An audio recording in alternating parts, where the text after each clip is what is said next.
Bonjour à tous et merci de votre participation. Donc, nous allons commencer sur le sujet justement transition environnementale, contraintes et opportunités. Alors, je me présente en quelques secondes. Donc, je suis le dirigeant du cabinet Optime 2S, créé en 2007. J'ai auparavant fait toute ma carrière en fait. Un comme directeur développement dans la branche valorisation du groupe Suez et ensuite directeur développement de la branche conseil environnement en fait du groupe Caisse des dépôts conciliation. Bon, de façon anecdotique, je suis également expert auprès du ministère des Armées et quelques fédérations, toujours dans le sujet réduction des déchets à la source en fait, optimisation des filières de valorisation et puis ce qu'on va aborder, performance globale. Alors, Optime 2S fait partie du groupe Green Lever. Green Lever, nous sommes basés en Bretagne. Le siège est à côté de Rennes. Donc, trois filiales en fait dans le groupe. Optime 2S que j'ai présenté tout à l'heure brièvement. Raddown, alors rien à voir, qui est leader européen en fait dans tout ce qui est solutions alternatives non chimiques pour la protection des sites sensibles contre les organismes nuisibles. Donc là, sachez par exemple qu'en France, tous les transformateurs RTE sont protégés avec nos technologies. Et enfin, Androtech, qui, en binôme, je dirais, avec notre société de conseil, développe des outils de monitoring, de réduction des impacts qui concernent à la fois, bien sûr, le domaine des déchets, mais également celui de l'énergie. Et un peu plus récemment, nous avons développé des systèmes qu'on appelle le tableau de bord environnement, qui permettent aux entreprises de récupérer tous les jours, quotidiennement, toute la data qui permet de suivre le poste énergie, déchets, eau, RSE et bilan de gaz à effet de serre. Alors, un petit peu de pub, vous m'excuserez, mais je dirais en 16 ans, on a réalisé à peu près un peu plus de 500 missions pour 7000 sites à peu près. Alors, dans tous les secteurs d'activité, donc on a développé évidemment beaucoup de méthodes, d'expertise, des bases de données qui sont assez importantes et qui nous permettent justement d'être plus performants dans nos approches. Et je le disais tout à l'heure, des outils de monitoring sur lesquels je passerai à la fin, mais évidemment d'une façon un petit peu rapide parce que le temps est court. Mais je serai évidemment à votre disposition ensuite pour adresser à ceux qui le souhaitent des informations complémentaires. Alors, réduction des coûts déchets, réduction des coûts énergie. Alors, il faut savoir que toutes les entreprises, quelle que soit leur taille, on intervient pour des entreprises qui ont 400, 500 sites en France, à peu près, des budgets déchets de l'ordre de 4 millions, 4 millions et demi, 5 millions d'euros. Des beaucoup plus petites qui ont des budgets de 50, 100 000 euros dans tous les secteurs d'activité, industriels, grande distribution, agroalimentaire. Et toutes les entreprises, je dis bien toutes les entreprises, peuvent réduire d'une façon assez facile, en reprenant la main, de 30% au minimum le poste déchet et au niveau énergie, sans avoir à faire d'investissement, je précise, au minimum 12 à 15% des consommations d'énergie. Alors, quelques exemples qui reprennent un peu des stats internes que nous avons chez nous. Alors, vous avez compris, optimiser le post-déchet, c'est pas simplement en aval, c'est-à-dire lorsque les déchets sont dans les bennes, on va appeler un prestataire qui, entre guillemets, va nous donner les moins mauvais prix de prestations pour valoriser. Mais ça commence justement à la réduction à la source. Alors, quelques secteurs d'activité pour lesquels nous sommes intervenus, on peut voir que on peut réduire assez facilement de 50% le tonnage de déchets, en fait, si vous voulez, à la source. Au niveau de tout ce qui est économie d'énergie, d'une façon, je le disais, assez simple et assez courante, je parlais de 12 à 15% d'économie atteignable sans investissement. Nous sommes, nous, sur des moyennes là, de 26 à peu près à 30 pour l'ensemble de nos clients. Pourcentage valorisé, 80, de l'ordre de 80% à peu près. Et puis évidemment, ça passe par une réduction des coûts de transport, par l'optimisation de la logistique, qui est un gros poste également au niveau du poste déchets. Et ça passe évidemment, à la fin, c'est la finalité, c'est la cerise sur le gâteau, réduction des coûts. Le minimum que nous ayons pu faire, si vous voulez, sur 500 missions, c'est 30% d'économie. Le maximum, on est presque à 100% d'économie. Et je ne citerai pas un très gros client que nous avons, chez qui le poste déchet, en fait, et le sujet est opportunité, justement, eh bien, le poste déchet est passé en valeur absolue de moins 100 à plus 1000. C'est-à-dire, c'est vraiment devenu un poste de bénéfice très important. Alors, les enjeux, je m'excuse si j'enfonce des portes ouvertes, en fait, que certains, évidemment, connaissent. Les enjeux, ils sont évidemment de respecter la réglementation. Et cette réglementation qui devient, sur ces sujets-là, de plus en plus importante et qui évolue très vite. Évidemment, répondre aux attentes des parties prenantes, préserver l'image de marque de l'entreprise, mais préserver la ressource, parce que j'en parlerai tout à l'heure dans le cadre de l'approche globale et transversale, qui dit optimiser le post-déchet, dit avoir une même démarche sur la préservation de la ressource et la diminution des consommations.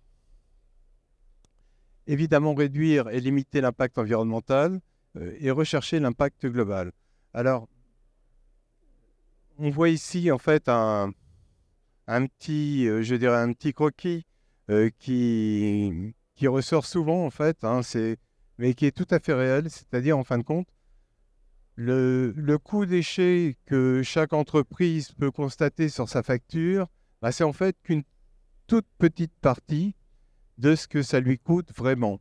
Si on intègre justement bien tous les coûts de non-qualité, les rebuts, les malfaçons qu'il peut y avoir, eh bien, on se rend compte en fait que le coût du post-déchet, eh bien, peut représenter de 7 fois à près de 180 fois le coût que nous payons, que vous payez aux différents prestataires qui peuvent intervenir. Alors, le sujet, en fin de compte, quand on parle de clés de la réussite pour la transition énergétique, notamment quand on prend ces deux postes, qui sont des postes véritablement importants, eh bien, il n'y a pas une clé. Il n'y a pas une clé. Mais simplement, cela veut dire qu'il faut avant tout faire simple, avoir en fait identifié les opportunités et mettre en œuvre identifier les bonnes solutions et mettre en œuvre les bonnes solutions. Donc, et j'ai cité tout à l'heure des comptes qui sont importants, mais que ce soit la plus petite des entreprises pour laquelle nous sommes intervenus, quel que soit le secteur d'activité, je le répète, il y a un minimum de 30% d'économie à aller chercher d'une façon extrêmement simple. Simplement, il faut identifier les clés et surtout reprendre la main sur le post-déchet.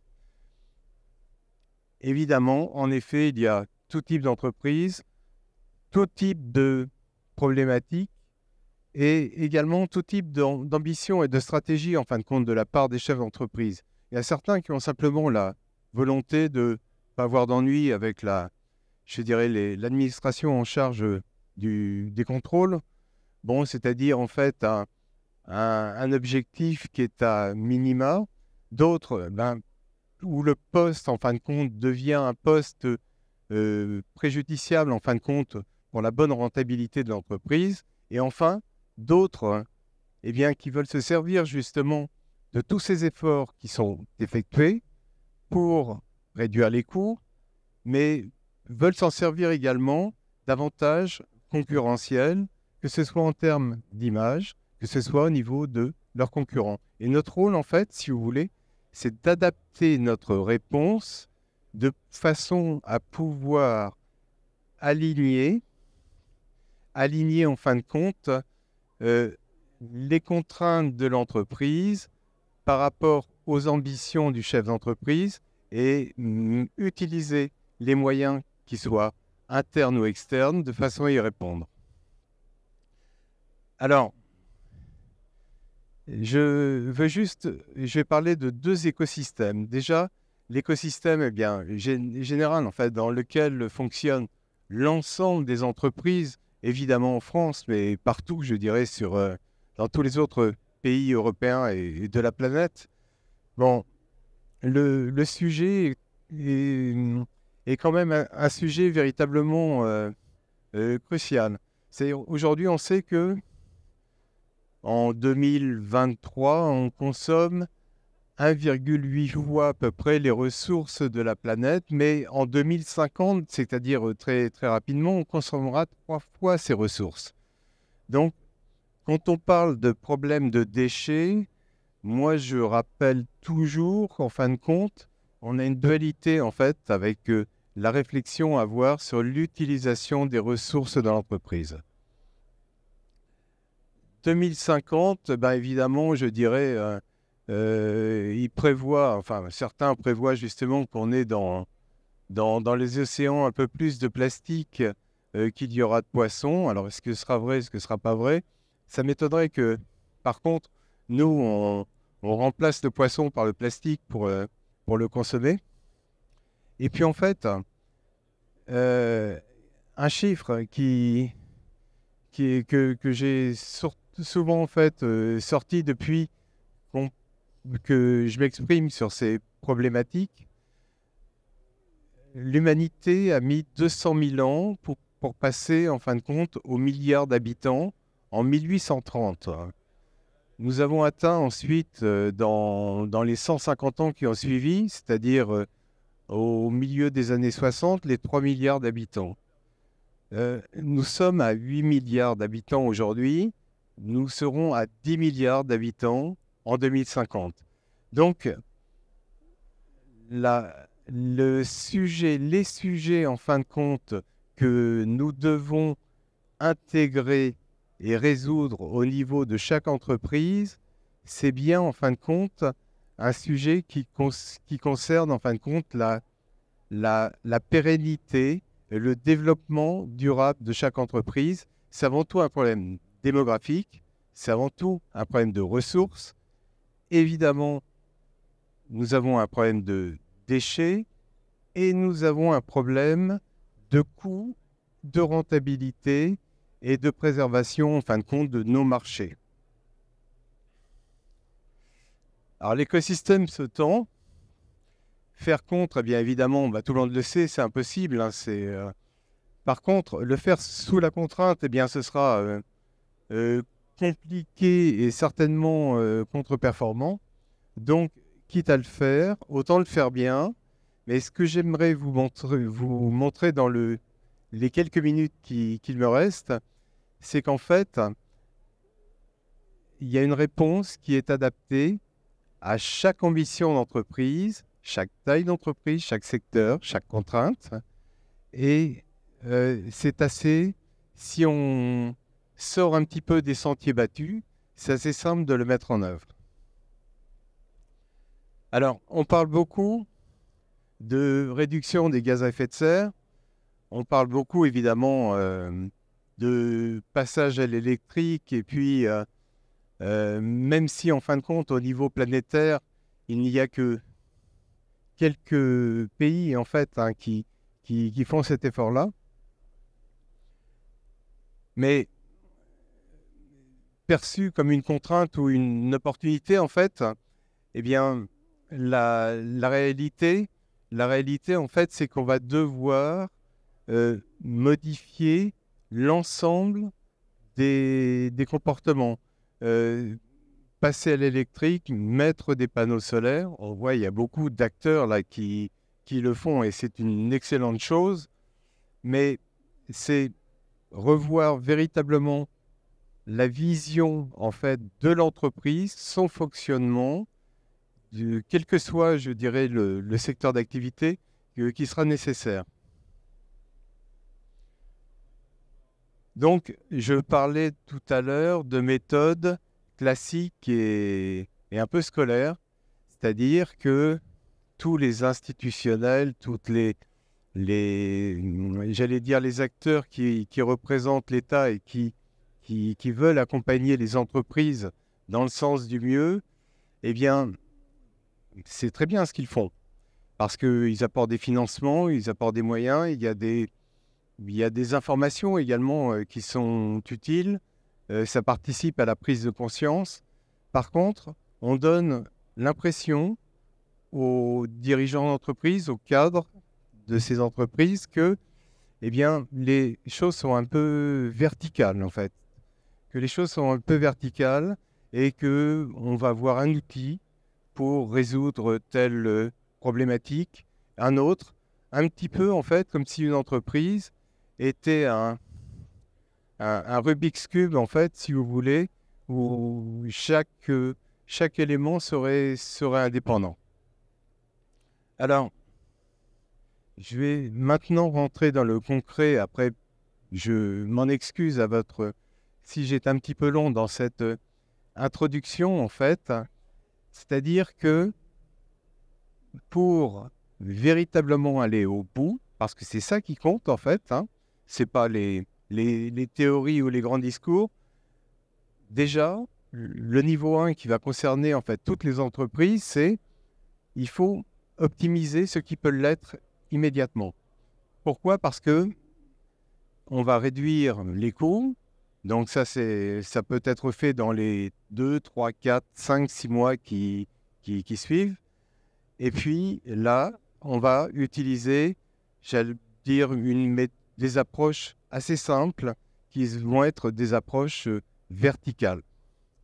Ensuite, pour celles, évidemment, qui auront pris j'allais dire, la conscience, en fin de compte, de la réalité du fonctionnement de cette entreprise, on va pouvoir les accompagner, je dirais, dans la recherche d'une performance globale. Alors, ce qu'on appelle démarche zéro déchet, je discutais encore récemment avec quelqu'un qui me disait « Moi, le zéro déchet, je n'y crois pas ». Alors, je disais « Attention, le zéro déchet, c'est pas quelque chose qu'on va avoir en claquant des doigts. On en est très très loin. La France d'ailleurs est pas très très bonne au niveau des déchets, malgré on est très fort en France à donner des leçons au monde entier en fait sur ce qu'on fait. Mais je dirais que même certains chiffres qui nous donnent des performances en termes de valorisation, en termes de trait à la source, bon, les chiffres sont un peu pipotés quand même, hein, faut bien dire ce qui est. Et donc, c'est quand même pas terrible. Tendre vers le zéro déchet, c'est une démarche. C'est une façon de voir l'entreprise. C'est une façon d'intégrer dans chaque décision, en fait, qui est prise en amont, qui concerne le produit intentionnel, eh bien, de se poser la question, quel sera l'impact, je dirais, au niveau du process et en aval.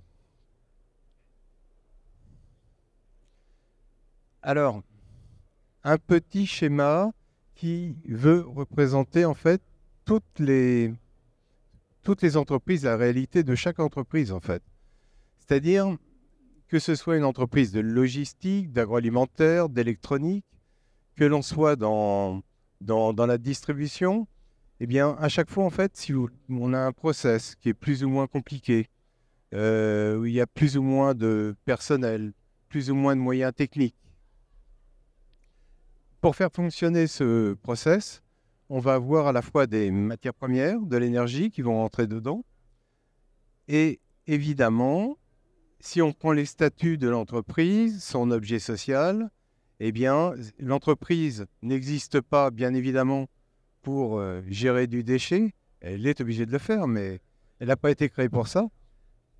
Elle a été créée pour, justement, soit fabriquer des produits électroniques, soit fabriquer des produits alimentaires, donc ce qu'on appelle les PI, les produits intentionnels.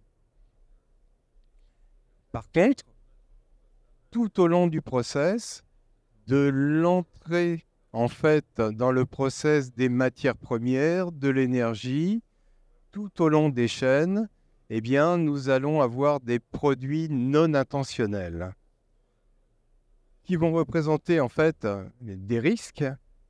Et on sait aujourd'hui que face à ces produits non intentionnels, eh bien, nous avons des réactions des parties prenantes représentées par l'administration, les clients, les associations, qui sont également de plus en plus fortes. Alors, on voit ici en fait le processus à peu près courant en fin de compte qu'il y a pour satisfaire aux produits intentionnels. Là, on se rend compte que l'entreprise, depuis des dizaines d'années, a mis tous les moyens, les meilleurs, justement pour pouvoir y satisfaire. Alors, moyens les meilleurs par rapport aux ressources humaines. Nous avons aujourd'hui un niveau d'expertise, un niveau de professionnalisme, un niveau de formation de ces ressources humaines qui est extrêmement fort. Et puis, les dirigeants, les investisseurs vont mettre les moyens techniques, les moyens financiers, justement pour répondre de la façon la plus satisfaisante aux exigences de ses clients, que ce soit en termes tarifaires, que ce soit en termes de services, que ce soit en termes de qualité de produit. Et pour les produits non intentionnels, on va y revenir un petit peu tout à l'heure, eh bien, on se rend compte que, je parlais d'approche verticale tout à l'heure, eh bien, c'est comme si on les découvrait les uns après les autres. À un moment, il y a le directeur financier qui fait « Oh là là, on a les coûts déchets qui ont explosé, on a les coûts énergie comme c'est arrivé il y a récemment, il y a 2-3 ans, qui, pour certains de mes clients, ont augmenté par 3-4. J'ai un client qui a, c'est pas un grand groupe, hein, qui a 18 salariés. Il avait un poste énergie de 250 000 euros. Il est passé à 500 000 euros. Donc, voilà, on joue les pompiers parce que, en fait, on n'a pas intégré véritablement l'ensemble de ces produits à chaque décision, process et amont qu'il y a dans l'entreprise. Alors, je rappelle ce que sont ces produits non intentionnels. C'est les surconsommations de ressources, surconsommation d'énergie, surconsommation de matières premières. C'est au niveau social, on va dire, c'est le stress, les pertes de motivation. Ça en fait partie, bien évidemment. Alors, je crois qu'il y avait une conférence sur la RSE tout à l'heure. C'est évidemment un élément. Et puis là, il y a un pont, véritablement. C'est les problèmes de sécurité, c'est le bruit, c'est les risques de pollution de sol avec les risques justement de perte de valeur également j'allais dire, de l'actif de l'entreprise. C'est les rejets à l'atmosphère, c'est les rejets à queue. Parce que quand on parle de déchets, ce n'est pas simplement des déchets solides, bien évidemment. C'est des déchets atmosphériques, c'est des déchets qui vont rejoindre le réseau. C'est l'impact carbone. Et puis, c'est bien évidemment tous ces déchets qui soient dangereux, qui soient valorisables ou non, qui sont produits justement par toutes les entreprises. Les risques, bah évidemment, il y en a un qui est flagrant et de plus en plus, c'est la perte de rentabilité. Euh, Vous avez vu hein, sur un slide précédent, le post-environnement, en fin de compte, euh, représente un minimum, j'allais dire, de levier d'économie de l'ordre de 20% pour une entreprise. Donc, c'est absolument colossal. C'est bien d'augmenter son chiffre d'affaires, c'est bien d'augmenter, j'allais dire, la rentabilité des produits intentionnels qu'on met sur le marché, mais en gérant mieux ces produits non intentionnels, on a sous le pied, en fait, on a sous le pied 20% en fin de compte de réduction, enfin de rentabilité à aller chercher. C'est les risques, ben, évidemment, de troubles sociaux, c'est les risques de perte de marché, d'image au niveau des médias, et Dieu sait si maintenant, j'allais dire, ça circule vite et d'une façon exponentielle. Et puis évidemment, bah, des risques de pénalité, d'amende. Alors si je reprends juste les déchets aujourd'hui, hein, vous savez que depuis que les Chinois ont fermé la porte, en fait, parce qu'on leur a envoyé 4 millions, 5 millions de tonnes de cochonneries qu'on ne savait pas quoi faire, en fait, qui étaient souvent représentées par les bacs jaunes ou, ou des choses un petit peu similaires, eh bien, la réaction des prestataires s'est pas fait attendre, en fait, si vous voulez. Si vous reprenez tous les contrats, alors là, je ne parle pas que de Suez, mais Paprec, Veolia et puis les moyens et les plus petits, bien, vous verrez que dans les conditions de déclassement, maintenant, si vous avez des déchets qui sont valorisables simplement, hein, comme le carton, le film, bah, si vous avez 11% de produits non désirés ou non désirables dans ces bennes, eh bien, plutôt que de vous racheter en fait les produits 50 ou 100 euros la tonne, c'est l'ensemble de la benne qui va être déclassé au prix du DIB, plus des pénalités. Ça veut dire qu'on va avoir un delta sur une seule benne qui peut être de 400 euros. On a fait le calcul pour certains clients qui ont 70-80 sites.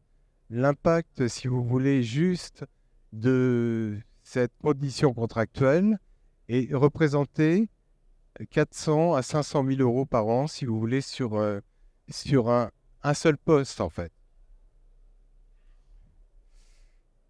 Alors, les parties prenantes, évidemment, bah, tout le monde les connaît, hein, le législateur qui nous rend les choses pour notre bien, mais de plus en plus compliquées quand même. Les fournisseurs qu'on essaie d'intégrer également de plus en plus, les salariés, les collectivités, évidemment les associations et nos clients qui sont de plus en plus sensibles en fait eh bien, aux efforts qui sont réalisés dans nos entreprises de façon à pas simplement répondre à ce qu'ils attendent du produit intentionnel, mais qui intègrent en fait dans leurs décisions d'achat eh bien, les comportements, j'allais dire, verts des entreprises. Alors, notion importante, juste m'y arrêter 2 minutes avant de parler des deux façons d'auditer ensuite dans l'entreprise. Je vais finir par du factuel, hein. Euh, on mesure encore beaucoup, dans beaucoup d'entreprises, et ce n'est pas une critique, mais c'est un constat, la performance au niveau commercial et au niveau financier, en fait. C'est-à-dire qu'on regarde beaucoup les comptes, la rentabilité, la marge sur un produit vendu, les parts de marché, voilà. Alors qu'en fin de compte, la performance exprime en fait le degré d'accomplissement, pardon, des objectifs poursuivis. Pour être performante, une entreprise doit non seulement être efficace, mais elle doit être également efficiente. Alors, dans le terme efficience, comme vous le savez, ça concerne en fin de compte les moyens, l'organisation qu'on a mis en œuvre pour atteindre en fait ces objectifs. Aujourd'hui, on trouve des organisations, on a les meilleurs, j'allais dire, les meilleures ressources humaines pour faire fonctionner l'entreprise, mais qui sont à mon avis, sous-utilisées ou mal utilisées parce que on ne va pas utiliser en fait la synergie qu'il peut y avoir entre ces différentes compétences.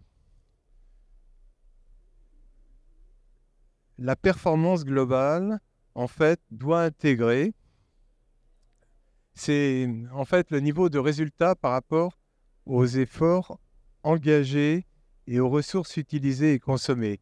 Et ça, je pense, j'en suis même persuadé, ça doit devenir en fait le moyen de mesurer en fait véritablement la performance des entreprises. J'ai eu beaucoup de discussions, et peut-être que certains d'entre vous aussi, avec des experts comptables. Et comme vous le savez, on essaie de plus en plus d'introduire cette notion, en fait. Alors déjà, pour les plus grosses entreprises, c'est en bas de bilan, en fait. Donc, c'est en bas de bilan. Parce que je donne simplement un exemple. Imaginons deux sociétés absolument identiques, même activité, même chiffre d'affaires, même rentabilité. Et nous en avons une, en fait, qui aura une gestion de ses consommations d'énergie, une gestion de ses matières premières, j'allais dire, je cherche les mots, des pratiques qui seront éventuellement dangereuses pour la pollution des sols et autres, avec un passif environnemental potentiel à moyen terme ou à long terme. Eh bien, si on prend les modalités, en fin de compte, de calcul qu'il y a aujourd'hui de l'actif, si ces entreprises sont à vendre, eh bien, on va avoir quasiment le même prix, en fait. Alors qu'en fait, on en aura une qui sera peut-être 20 à 30%, j'allais dire, qui aura une valeur plus faible de 20 à 30% que l'autre. Pardon. Alors, en fait, vous avez compris, c'est seule chose que je voulais vous dire, c'est que gérer les déchets, enfin, optimiser le post-déchet, c'est-à-dire les réduire à la source, mieux les valoriser, optimiser les consommations d'eau, optimiser les consommations d'énergie. Évidemment, je ne suis pas le premier à en parler. Beaucoup œuvrent, même peut-être beaucoup d'entre vous, aujourd'hui, dans la salle, là, œuvrent justement pour ces sujets-là. Simplement, je l'ai dit, nous nous y prenons mal. Si je prends les déchets, eh bien, la première chose qu'on essaie de faire, c'est on essaie de mettre en concurrence les prestataires. On essaie d'externaliser le post-déchet. Comme si, c'est le principe de la patate chaude, vous voyez. Bon, hop, ça, moi, je vais m'intéresser à mon sujet qui est de fabriquer mes produits, et tout le reste, en fait, je vais essayer de trouver quelqu'un qui va me le résoudre. Alors qu'en fait, la solution, elle vient de l'interne et elle vient tout à fait en amont.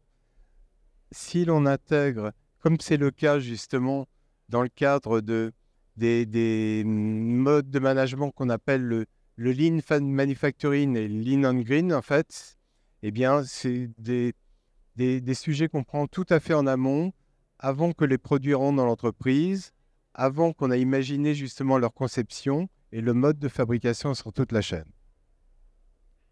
Donc, tout est interconnecté et on va retrouver, en fait, on retrouve encore ces trois comportements, en fait. Bon, alors ça ne veut pas dire que, c'est pas un jugement, je ne veux pas dire qu'il y en a un là-bas, enfin, il y en a un des trois qui est à bannir, mais on retrouve encore beaucoup, par rapport à tout ce que j'indiquais tout à l'heure, de dirigeants, de top management qui ont une approche complètement réactive, en fait, eh bien, au moindre sujet, consommation, surconsommation, gestion, meilleure valorisation des déchets, parce qu'on le fait en fait au coup par coup avec une approche réactive, un petit peu comme si on était agressé, en fait. Bon, de plus en plus quand même, ça fait moi 40 ans que je suis sur le sujet, donc je remarque quand même de plus en plus que beaucoup d'entreprises essaie d'avoir une démarche proactive, mais malheureusement trop souvent verticale. C'est-à-dire qu'on va lancer une action sur les déchets, mais on va s'occuper que du déchet à partir du moment où il a déjà été produit, en essayant de limiter la casse, j'allais dire. Et enfin, approche innovante, c'est-à-dire, quand je dis innovante, on n'invente pas la poudre, hein, mais avec une démarche plus transversale où on a un regard sur l'entreprise, une petite entreprise comme une grosse entreprise, une monosite comme une multisite, c'est la même démarche. Où en fin de compte, on va regarder, eh bien, quels seront, à chaque fois qu'on prendra une décision, quel sera à la fois l'impact sur le produit intentionnel et sur le produit non intentionnel. Donc, vous retrouvez là ici, d'une façon un petit peu différente, justement, notre process. Et dans les façons d'intervenir, dans celles que nous avons d'intervenir, en fait, la première chose qui va nous intéresser, c'est l'objectif du chef d'entreprise, l'objectif du top management. C'est lui qui doit nous indiquer, en fait, quelle est son ambition, sa stratégie.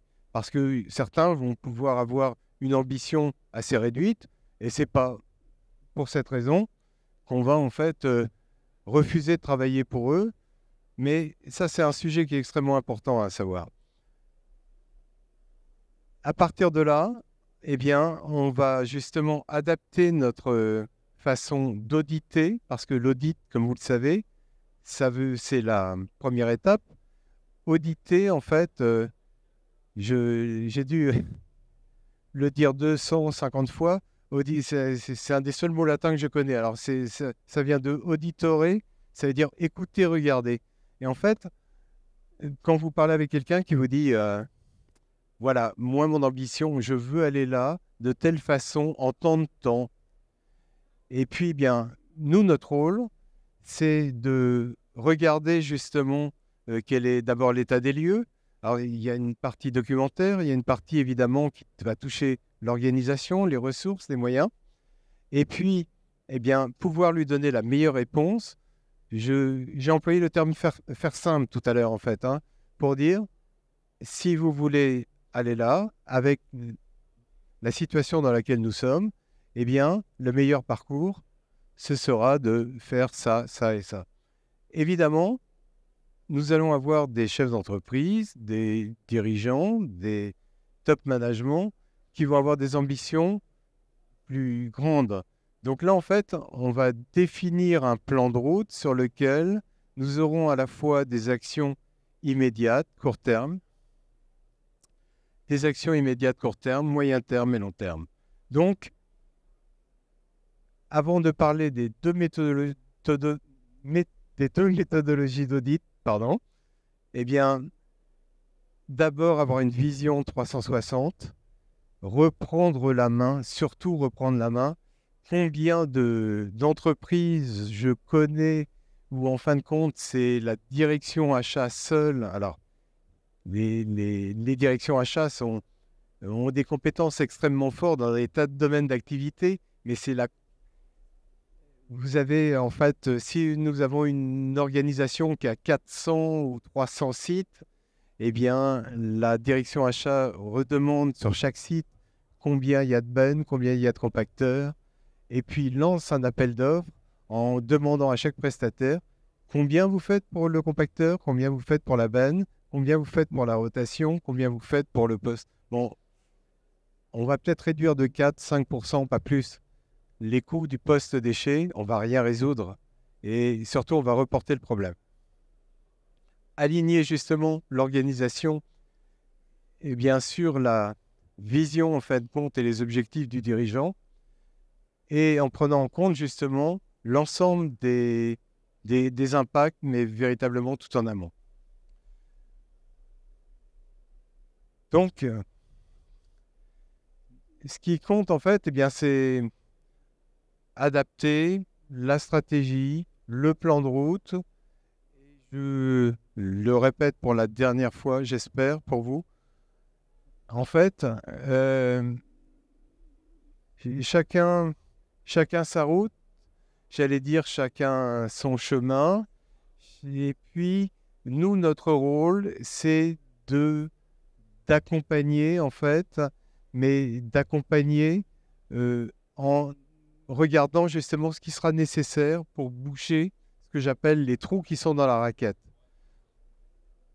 Alors, à court terme, et ça c'est pour toutes les entreprises, parce que c'est motivant, parce qu'il faut le faire, c'est simple, on va essayer de réduire les coûts, d'optimiser l'énergie, d'avoir un ROI immédiat. Quand je dis ROI immédiat, c'est-à-dire généralement dans nos interventions déchets, nous, 80% de nos interventions, on les fait ce qu'on appelle au success fee. C'est-à-dire que il nous arrive de travailler pendant 6, 7, 8 mois sur des gros dossiers, hein, des dossiers importants. Là, on suit une fédération qui a 1470 entreprises sur tous les sujets déchets, énergie, eau. Et nous sommes rémunérés en fait qu'au success fees, en fait. Hein, donc, ça veut dire c'est beaucoup de moyens déployés. Mais je dirais, nous ne sommes pas complètement inconscients et nous ne sommes pas une association non plus loi 1901 à but non lucratif. Donc, il faut pouvoir maîtriser des équilibres. C'est également parce que nous sommes certains de pouvoir réduire au minimum dans les 3-4 mois avec un ROI immédiat de 30% à peu près, donc ces coûts-là.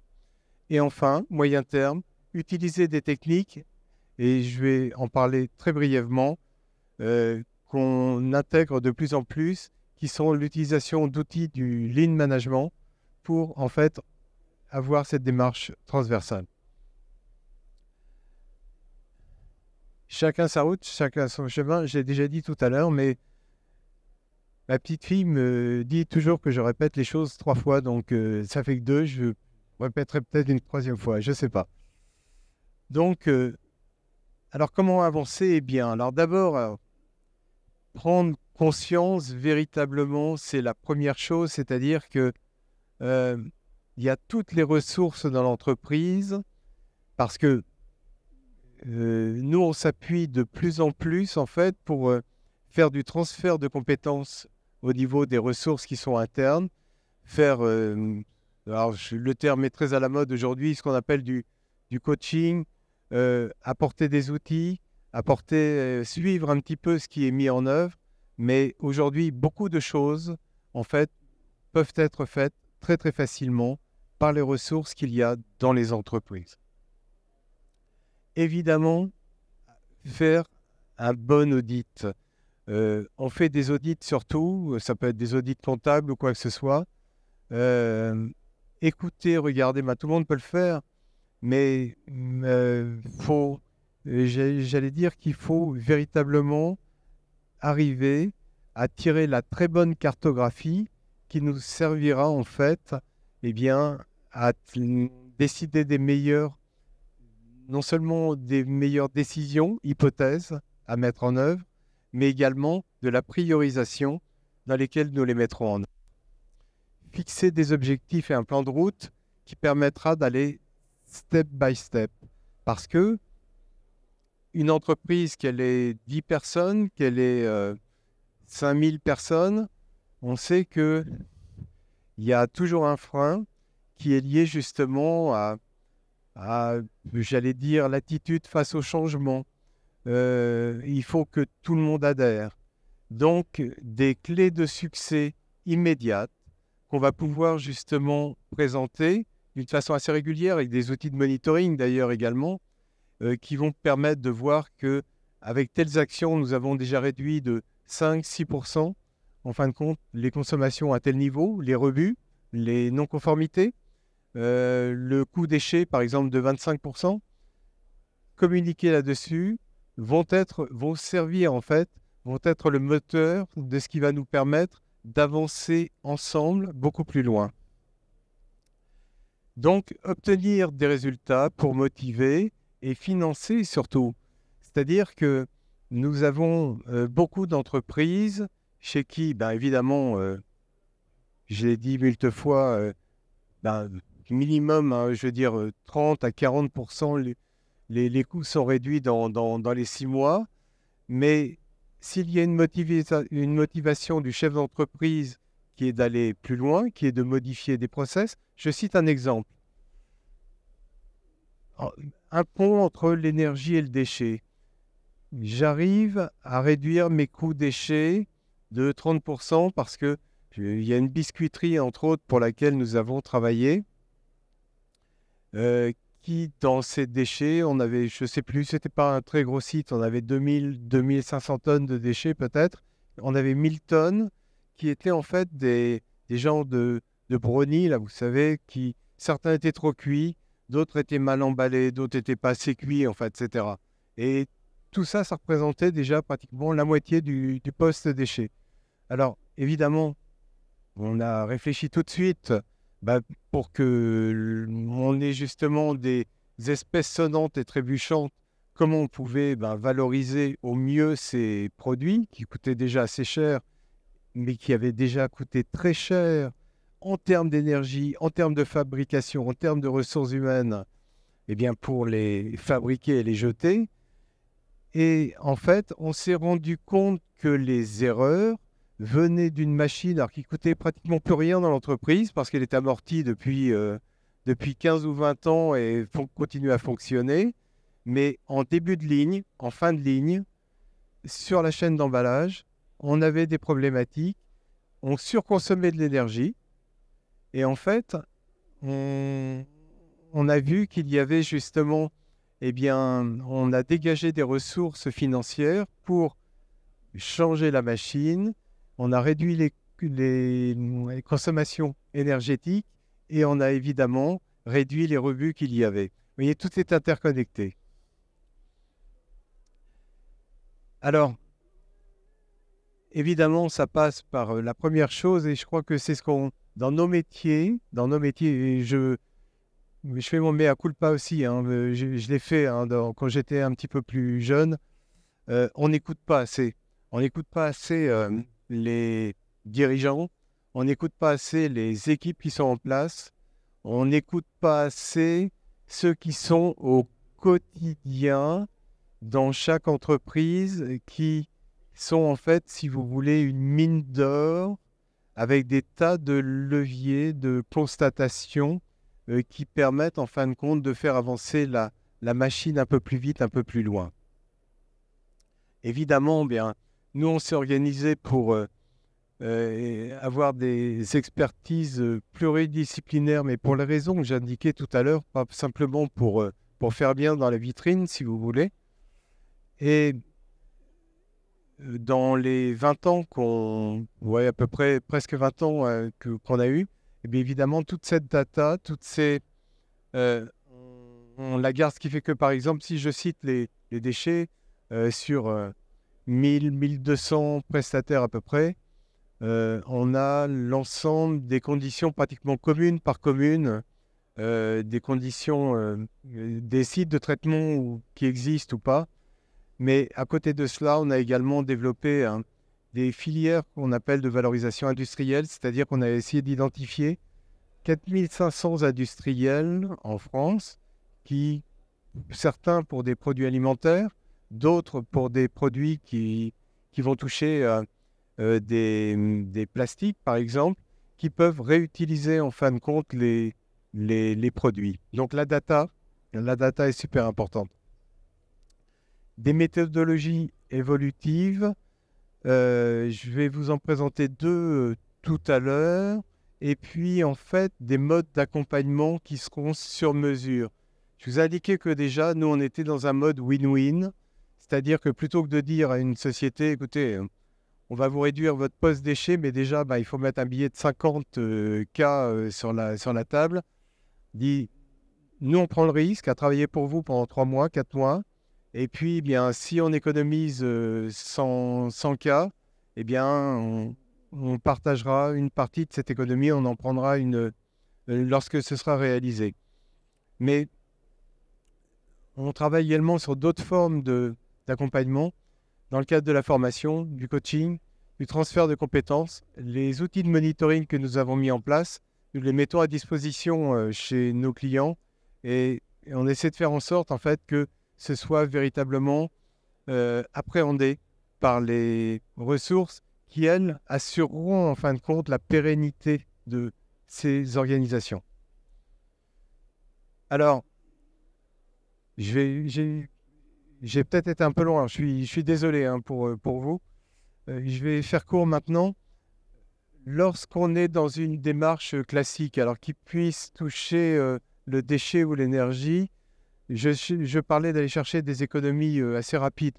Donc là, c'est presque, c'est pas scolaire, mais enfin, c'est très classique. C'est-à-dire, en fin de compte, je sais pas, on va être sur une cartographie, une approche documentaire excessivement précise. Ensuite, évidemment, audit sur site avec beaucoup de rencontres, beaucoup d'observations sur le process. On va chercher tous les éléments, en fin de compte, qui vont pouvoir représenter soit des non-conformités, soit des trous dans la raquette, soit des leviers, en fait, d'amélioration. Et enfin, on va remettre ensuite très détaillé un rapport qui non seulement présentera l'état des lieux, mais qui va présenter ensuite quelques hypothèses, 2, 3, 4 hypothèses en fait, sur lesquelles on va mesurer à chaque fois la performance environnementale de cette hypothèse, la performance économique, les contraintes qui seront à mettre en pendant. Ça peut être un peu plus de surface dédiée en fin de compte dans tel atelier. Ça peut être également un investissement, si minime soit-il, dans des dispositifs ou éventuellement une modification de process. L'objectif, c'est de donner en fait à l'équipe dirigeante eh bien, tous les moyens à la fois très détaillés, mais qui leur permettront de voir justement ce qui correspond le mieux eh bien, à leurs objectifs, la performance qu'ils recherchent et la stratégie en fait moyen terme qu'ils ont derrière.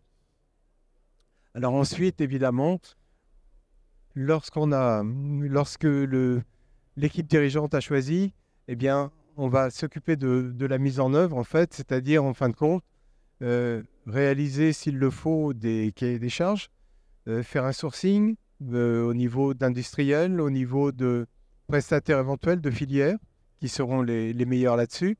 On va accompagner au déploiement. C'est une démarche c'est une phase qui dure à peu près 2 mois. Et on va mesurer pendant 12 mois et accompagner pendant 12 mois l'entreprise de façon à mesurer et mener les actions correctives éventuelles, nécessaires, de façon à ce qu'on atteigne justement les économies et la valeur ajoutée recherchée. La deuxième façon d'intervenir, là nous faisons toujours un audit, évidemment, un audit qu'on va ne plus faire, si vous voulez, sur un seul flux, mais qu'on va faire en fin de compte d'une façon transversale, multiflux en fait. C'est-à-dire qu'on va essayer de corréler l'activité et le biorhythme en fin de compte de l'entreprise, de chacune de ces phases de process, eh bien, par rapport aux consommations d'énergie, par rapport au rejet à queue, par rapport aux productions de déchets. Et à côté de cet audit, eh bien, on a une collaboration extrêmement étroite avec un des plus gros cabinets de lean management de France. Bernard Corr est un ami. Alors pour ceux qui sont soit des contacts sur mon compte LinkedIn, toutes les semaines, en fait, je fais paraître des articles qui sont des articles très pragmatiques qui abordent en fait l'ensemble de ces sujets. On vient d'en écrire un dernier avec Bernard, là, justement, où on a développé ensemble eh bien, ce qu'on appelle une méthode de questionnement au niveau de chaque service qui nous permet justement, à côté eh bien, de la réalité des flux physiques de l'entreprise, de voir justement quels sont tous les trous dans la raquette de l'organisation pour voir justement qu'est-ce qui est à modifier entre les relations entre les différents services, de façon à ce qu'on évite qu'il y ait en aval j'allais dire, des choses qui sont passées à travers le filet. Donc à partir de là, j'ai presque fini ensuite, hein. À partir de là, nous allons tirer justement une cartographie avec les forces et faiblesses de l'organisation, un radar, définir avec l'équipe dirigeante un plan d'action à court terme sur laquelle on ira chercher des économies immédiates de façon à justement, comme je le disais tout à l'heure, motiver et puis donner envie d'aller plus loin. Et puis des actions moyen terme et long terme qui peut-être pour certaines nécessiteront des modifications de process, mais qu'on essaiera justement de financer par les premières étapes. Alors, les outils, je disais tout à l'heure, c'est que nous sommes de plus en plus dans une relation win-win avec nos clients.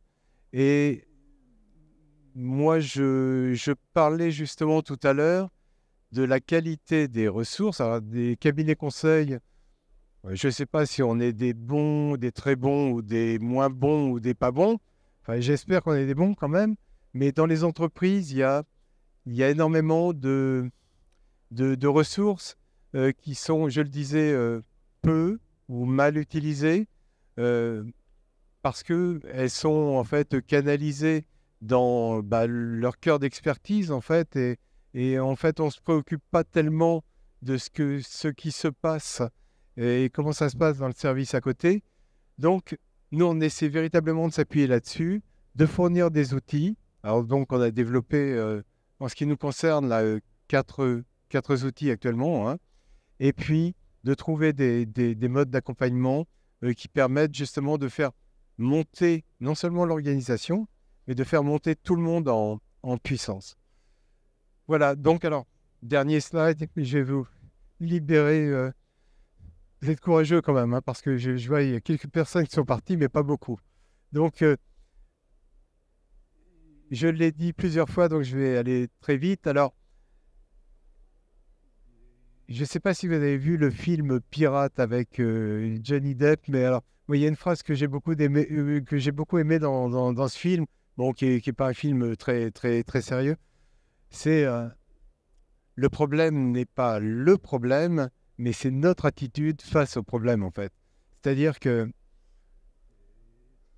ce soit des problématiques très, très importantes et qui peuvent rapporter, lorsqu'elles sont bien résolues, des millions d'euros dans des entreprises, et ça, on l'a fait souvent, que ce soit j'allais dire, des valeurs ajoutées un peu plus modestes, eh bien, on se rend compte à la base que c'est pas un problème de compétence, c'est pas un problème j'allais dire, d'envie des entreprises, mais c'est que la méthode,